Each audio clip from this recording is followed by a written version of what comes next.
Antes de comenzar no olvides suscribirte, darle like y comentar. Puedes seguirme en mis redes sociales para apoyarme y proponerme nuevas historias. Enlaces en la descripción. Videos todos los lunes, miércoles, viernes y domingos. Percy Jackson y los héroes del Olimpo. La marca de Atenea.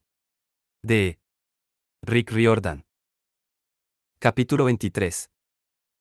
Leo. Leo se merecía un capirote de tonto.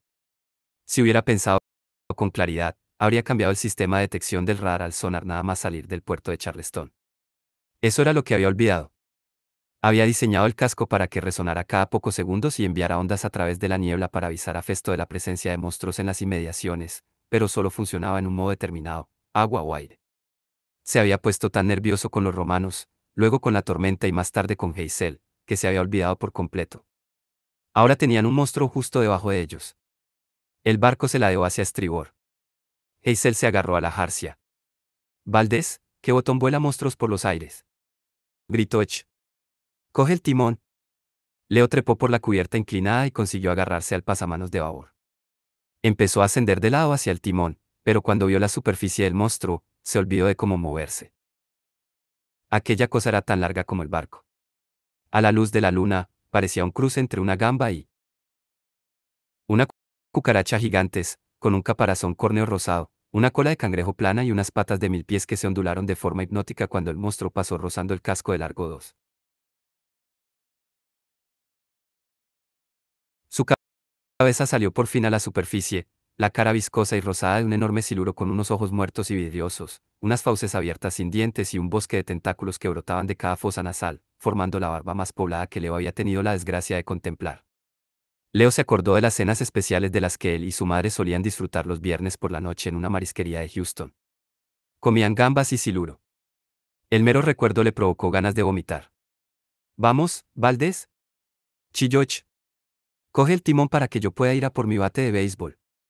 «Un bate no va a servir de nada», dijo Leo, pero se dirigió hacia el timón. Detrás de él, el resto de sus amigos subieron la escalera dando traspiés. «¿Qué pasa?», gritó Percy. «Ah. Gambasilla». Frank corrió junto a Hazel. La chica estaba agarrada a la jarcia, aturdida todavía después de la regresión, pero indicó con la mano que se encontraba bien. El monstruo volvió a embestir contra el barco. El casco crujió. Annabeth, Piper y Jason se desplomaron hacia estribor y estuvieron a punto de caerse por la borda. Leo llegó al timón. Sus manos se movieron rápidamente sobre los mandos. Por el intercomunicador, Festo informó con ruidos y chasquidos de que había fugas bajo cubierta, pero el barco no parecía correr peligro de hundirse, al menos todavía.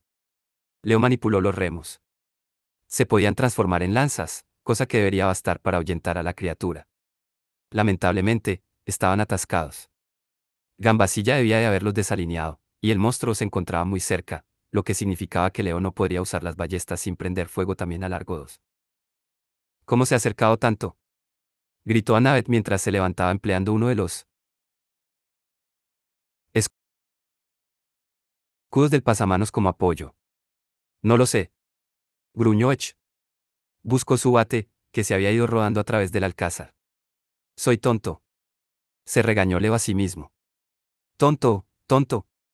Me he olvidado del sonar. El barco se inclinó más hacia estribor. O el monstruo estaba intentando abrazarlo o estaba a punto de hacerlo zozobrar. ¿Sonar?, preguntó Ech. Por la flauta de pan, Valdés. Si no te hubieras quedado haciendo ojitos y manitas con Hazel tanto tiempo, ¿qué?, gritó Frank. Eso no es verdad, protestó Hazel. Da igual, dijo Piper. Jason, puedes provocar un rayo. Jason se levantó con dificultad. Yo. Solo consiguió negar con la cabeza. Invocar la tormenta le había exigido demasiada energía. Leo dudaba que el pobre pudiera encender una bujía en el estado en que se encontraba. Percy, dijo Annabeth. Puedes hablar con esa cosa. ¿Sabes lo que es? El hijo del dios del mar negó con la cabeza, claramente desconcertado. Tal vez solo tenga curiosidad por el barco. Tal vez. Los tentáculos del monstruo azotaron la cubierta tan rápido que a Leo ni siquiera le dio tiempo a gritar, cuidado. Un tentáculo golpeó a Percy en el pecho y lo lanzó rodando por la escalera. Otro envolvió las piernas de Piper y la arrastró, gritando, hacia el pasamanos. Docenas de tentáculos más se curvaron alrededor de los mástiles, rodearon las ballestas y arrancaron la jarcia. Ataque de pelos de Napia. Edge recogió su bate y entró en acción, pero sus golpes rebotaban en los tentáculos sin causar daños. Jason sacó su espada. Trató de liberar a Piper, pero seguía estando débil. La hoja de oro atravesó los tentáculos sin problemas, pero antes de que pudiera cortarlos, otros arcillos los sustituyeron. Annabeth desenvainó su daga. Atravesó el bosque de tentáculos, esquivando golpes y lanzando cuchilladas a cualquier objetivo que encontraba. Frank sacó su arco. Disparó por el costado del barco al cuerpo de la criatura y alojó flechas en las grietas de su caparazón, pero eso no hizo más que cabrear al monstruo. La criatura rugió y balanceó el barco. El mástil crujió como si se fuera a partir. Necesitaban más potencia de fuego, pero no podían utilizar las ballestas. Necesitaban provocar una explosión que no destruyera el barco. Pero, ¿cómo? Leo fijó la vista en una caja de provisiones situada junto a los pies de Hazel. Hazel. Gritó. Esa caja. Ábrela. Ella vaciló y, acto seguido, vio la caja a la que se refería. En la etiqueta ponía peligro. No abrir. Ábrela. Gritó Leo otra vez. Entrenador, coja el timón. Gire hacia el monstruo o nos volcaremos. Edge se abrió paso entre los tentáculos dando brincos con sus ágiles pezuñas de cabra y repartiendo golpes con entusiasmo. Se dirigió al timón dando saltos y tomó los mandos. Espero que tengas un plan. Gritó. Uno malo.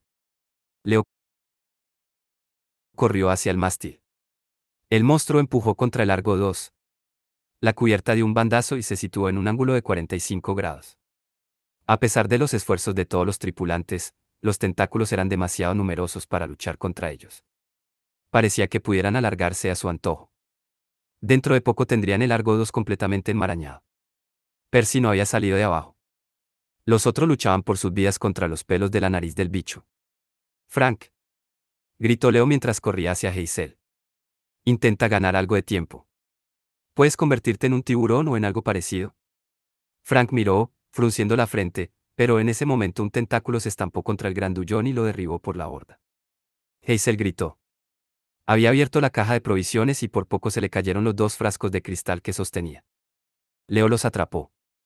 Eran del tamaño de una manzana, y el líquido que contenían emitía un venenoso brillo verde. El cristal estaba caliente al tacto. Leo se sentía como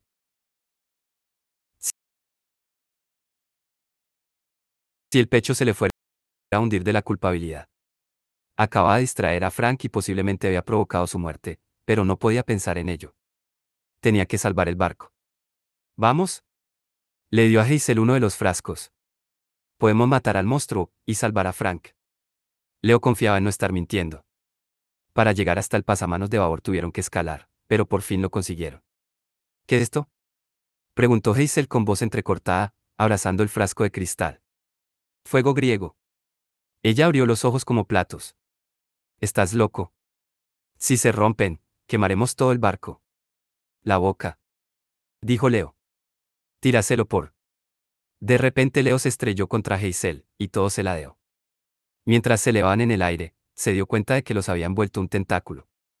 Leo tenía los brazos libres, pero los necesitaba para sujetar el frasco de fuego griego. Hazel forcejeaba. Tenía los brazos inmovilizados, lo que significaba que el frasco atrapado entre los dos se podía romper en cualquier momento, y eso sería sumamente perjudicial para su salud. Se elevaron 3 metros, 6 metros, 10 metros por encima del monstruo. Leo vio que sus amigos estaban librando una batalla perdida, chillando y lanzando estocadas a los pelos de la nariz del monstruo. Vio al entrenador Edge luchando para evitar que el barco zozobrara. El mar estaba oscuro, pero a la luz de la luna le pareció ver un objeto reluciente flotando cerca del monstruo, tal vez el cuerpo inconsciente de Frank Sang. Leo, dijo Hazel con voz entrecortada. No puedo. Mis brazos. Hazel, dijo él. ¿Confías en mí? No. Yo tampoco, reconoció Leo. Cuando esa cosa nos suelte, contén la respiración. Hagas lo que hagas, procura lanzar el frasco lo más lejos posible del barco. ¿Por qué iba a soltarnos? Leo se quedó mirando la cabeza del monstruo, Las posibilidades de éxito eran remotas, pero no tenía alternativa. Levantó el frasco con la mano izquierda. Presionó el tentáculo con la mano derecha e invocó el fuego con la palma, una llamarada candente y muy concentrada. Eso llamó la atención de la criatura. Un temblor recorrió el tentáculo a medida que su carne se llenaba de ampollas al contacto con Leo. El monstruo abrió las fauces, rugiendo de dolor, y Leo le lanzó el fuego griego por la garganta. Después todo se volvió borroso. Leo notó que el tentáculo lo soltaba. Se cayeron. Oyó una explosión amortiguada y vio un destello verde en el interior del cuerpo del monstruo, que con la luz parecía una gigantesca pantalla de lámpara rosa. El agua golpeó a Leo en la cara como un ladrillo envuelto en papel de lija, y todo a su alrededor se sumió en la oscuridad. Cerró la boca apretándola con fuerza, procurando no respirar, pero notó que perdía el conocimiento. A través del escozor del agua salada, le pareció ver la silueta borrosa del casco del barco en lo alto, un óvalo oscuro rodeado de una corona de fuego verde, pero no sabía si el barco estaba realmente incendiado. Muerto a manos de una gamba gigante, pensó Leo con amargura. Por lo menos deja que el Argo 2 sobreviva. Deja a mis amigos con vida. Se le empezó a anular la vista. Los pulmones le quemaban. Justo cuando estaba a punto de darse por vencido, un extraño rostro apareció flotando encima de él, un hombre parecido a Quirón, su entrenador en el campamento mestizo. Tenía el mismo cabello rizado, la misma barba greñuda y los mismos ojos inteligentes, una imagen a medio camino entre un hippie extravagante y un profesor paternal, solo que la piel de aquel hombre era de color guisante. El hombre levantó silenciosamente una daga. Tenía una expresión seria de reproche, como si estuviera pensando, a ver, quédate quieto o no podré matarte como es debido. Leo se desmayó. Cuando se despertó, se preguntó si era otra vez un fantasma en una regresión, porque flotaba de forma ingrávida. Sus ojos se adaptaron poco a poco a la tenue luz. Ya era hora. La voz de Frank tenía demasiado eco, como si estuviera hablando a través de varias capas de envoltorio de plástico. Leo se incorporó o, más bien, flotó erguido. Estaba bajo el agua, en una cueva del tamaño aproximado de un garaje con cabida para 2 coches. El techo estaba cubierto de moho fosforescente, que bañaba la estancia de una luz verde y azul. El suelo era una alfombra de erizos de mar sobre los que habría resultado incómodo andar, de modo que Leo se alegró de estar flotando. No entendía cómo podía estar respirando sin aire. Frank levitaba cerca en posición de meditación.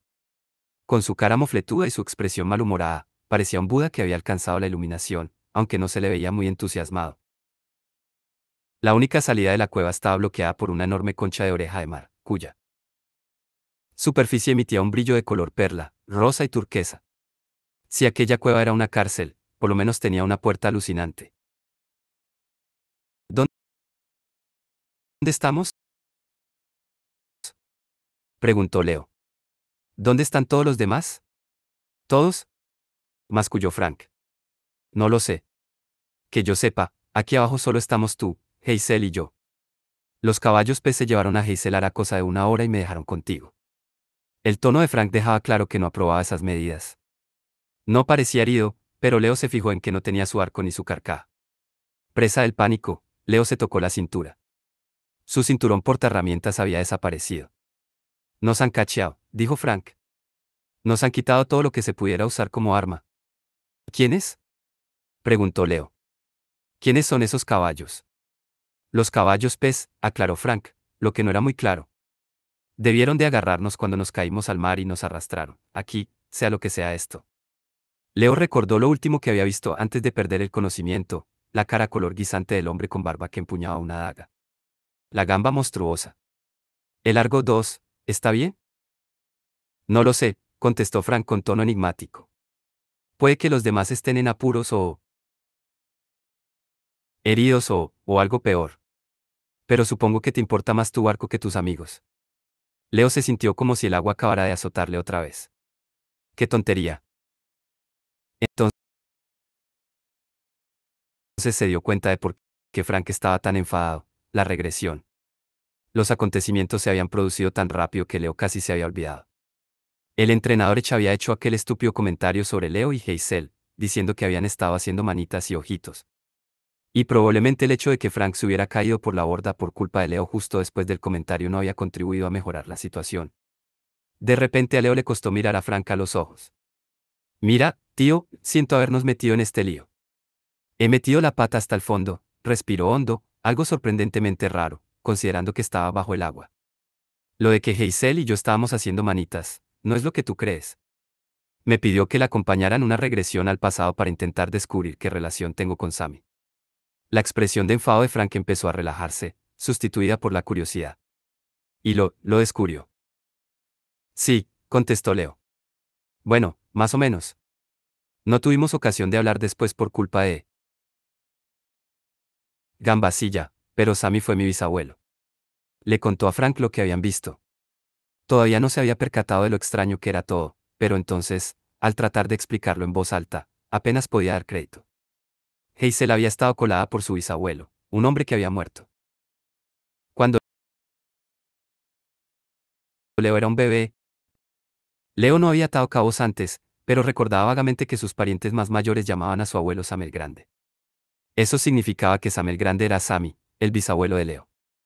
En algún momento, la tía Callida, la mismísima era, había hablado con Sammy, lo había consolado y le había dejado entrever el futuro, lo que significaba que él había estado moldeando la vida de Leo incluso generaciones antes de que él naciera.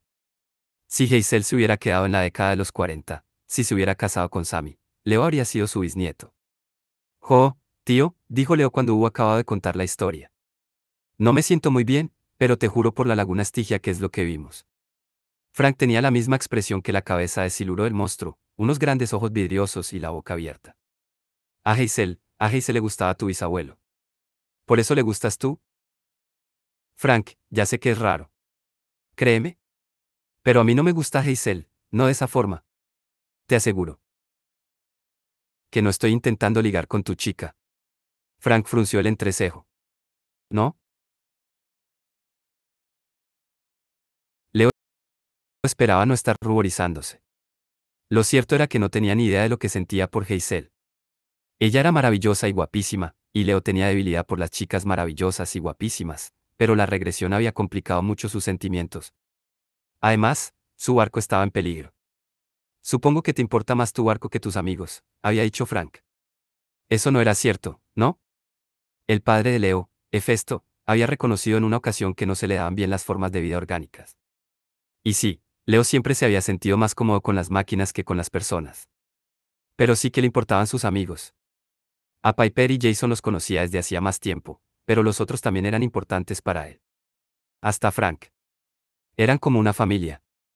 El problema era que hacía tanto tiempo que Leo no tenía una familia que ni siquiera recordaba la sensación. Sí, el invierno anterior lo habían ascendido a monitor jefe de la cabaña de Festo, pero había pasado la mayoría del tiempo construyendo el barco. ¿Le caían bien sus compañeros de cabaña? Sabía trabajar con ellos, pero los conocía de verdad. Si Leo tenía una familia, estaba formada por los semidioses de Largo 2, y tal vez por el entrenador Edge, aunque Leo jamás lo reconocería en voz alta. Siempre serás un extraño, le advirtió la voz de Némesis, pero Leo trató de apartar esa idea de su mente. Vale, entonces, miró a su alrededor. Tenemos que trazar un plan. ¿Cómo estamos respirando? Si estamos debajo del mar, no debería aplastarnos la presión del agua. Frank se encogió de hombros. La magia de los caballos pez, supongo. Recuerdo que el tío verde me tocó la cabeza con la punta de una daga. Y luego pude respirar. Leo observó la oreja de mar que hacía las veces de puerta. ¿Puedes sacarnos de aquí? ¿Puedes convertirte en un tiburón martillo o algo por el estilo? Frank negó con la cabeza con aire taciturno. Mi poder de transformación no funciona. No sé por qué. Puede que me hayan echado una maldición o puede que esté demasiado confundido para concentrarme. Hazel podría estar en apuros, dijo Leo. Tenemos que salir de aquí. Nadó hasta la puerta y pasó los dedos por la oreja de mar. No palpó ningún tipo de pestillo ni ningún otro mecanismo. O la puerta se abría por arte de magia o requería fuerza bruta, y ninguna de las dos cosas era especialidad de Leo. Ya lo he intentado, dijo Frank. Aunque saliéramos, no tenemos armas. Leo levantó la mano. Me preguntó. Se concentró, y el fuego empezó a vacilar sobre sus dedos. Por una fracción de segundo, Leo se entusiasmó, pues no esperaba que fuera posible bajo el agua. Entonces su plan empezó a funcionar demasiado bien. El fuego le recorrió el brazo y todo el cuerpo hasta que quedó completamente envuelto en un fino velo de llamas. Trató de respirar, pero estaba inspirando calor puro. Leo. Frank se agitó hacia atrás como si se hubiera caído del taburete de un bar. En lugar de correr a ayudar a Leo, abrazó la pared para alejarse lo máximo posible. Leo se obligó a no perder la calma. Entendió lo que estaba pasando. El fuego propiamente dicho no podía hacerle daño. Apagó las llamas a fuerza de voluntad y contó hasta 5. Respiró de forma superficial. Volvía a tener oxígeno. Frank dejó de intentar fundirse con la pared de la cueva. ¿Estás bien? Sí, masculló Leo. Gracias por la ayuda. Lo siento, Frank parecía tan horrorizado y avergonzado que a Leo le costó seguir enfadado con él. Yo solo, ¿qué ha pasado? Una magia muy ingeniosa, dijo Leo. Hay una fina capa de oxígeno alrededor de nosotros, como una segunda piel. Debe regenerarse a sí misma. Así es como podemos respirar y mantenernos secos. El oxígeno ha servido de combustible al fuego, solo que el fuego también me está ahogando. La verdad es que no, Frank tragó saliva. No me gusta que invoques el fuego. Frank empezó a ponerse otra vez cariñoso con la pared del fondo de la cueva. Leo no lo pretendía, pero no pudo evitar reírse. No voy a atacarte, tío. Fuego, repitió Frank, como si esa palabra lo explicara todo. Leo recordó lo que Hazel había dicho, que su fuego ponía nervioso a Frank. Leo ya había visto antes la incomodidad reflejada en el rostro de Frank, pero no le había dado importancia. Frank parecía mucho más poderoso y temible que Leo. Entonces le pasó por la cabeza que Frank podía haber tenido una mala experiencia con el fuego. La madre de Leo había muerto en el incendio de un taller. Habían culpado a Leo de la desgracia. Había crecido escuchando cómo lo llamaban monstruo y pirómano porque cada vez que se enfadaba, ardían cosas. Siento haberme reído, dijo, y así era. Mi madre murió en un incendio. Entiendo que de miedo. ¿Te ha pasado algo así? Frank parecía estar sopesando cuánto podía contar. Mi casa, la casa de mi abuela, se incendió. Pero hay más, se quedó mirando los erizos de mar del suelo. Annabeth dijo que podía confiar en la tripulación. Incluso en ti. ¿Con que incluso en mí, eh? Leo se preguntó cómo habría salido eso a colación en la conversación. Vaya, menudo elogio. Mi debilidad, Frank se sobresaltó, como si las palabras le hicieran daño en la boca. Hay un trozo de madera. La oreja de mar que servía de puerta se abrió. Leo se volvió y se encontró cara a cara con el hombre guisante, que, de hecho, no era en absoluto un hombre. Ahora que podía verlo con claridad, advirtió que el tipo era con diferencia la criatura más rara que había visto en su vida, lo cual era decir mucho. De cintura para arriba, era más o menos humano, un tipo delgado con el pecho descubierto que llevaba una daga en el cinturón y una banda de conchas marinas a través del pecho como una bandolera. Tenía la piel verde, la barba castaña desaliñada, y llevaba el cabello largo recogido hacia atrás con un pañuelo de algas. Un par de pinzas de langosta le sobresalían de la cabeza a la manera de unos cuernos que giraban y chasqueaban aleatoriamente. Leo concluyó que no se parecía mucho a Quirón. Se parecía más al cartel que la madre de Leo tenía en su espacio de trabajo, el bandido mexicano Pancho Villa, solo que con conchas marinas y cuernos de langosta. De cintura para abajo, era más complejo. Tenía las patas delanteras de un caballo azul verdoso, como un centauro, pero hacia la parte trasera, el cuerpo de caballo se transformaba en una larga cola de pescado de unos 3 metros de largo, con una aleta multicolor con forma de V. Entonces Leo comprendió a lo que se refería Frank al hablar de los caballos. Pez. Soy Vitos, dijo el hombre verde. Voy a interrogar a Frank Sang. Tenía una voz serena y firme que no dejaba lugar al debate. ¿Por qué nos habéis capturado? Preguntó Leo. ¿Dónde está Hazel? Vitos entornó los ojos. Su expresión parecía decir, acaba de hablarme esta criatura diminuta. Tú, Leo Valdés, irás con mi hermano. ¿Tu hermano? Leo se dio cuenta de que una figura mucho más grande se alzaba detrás de Vitos, con una sombra tan ancha que ocupaba toda la entrada de la cueva. Sí, dijo Vitos con una sonrisa sardónica. No hagas enfadar a Afros.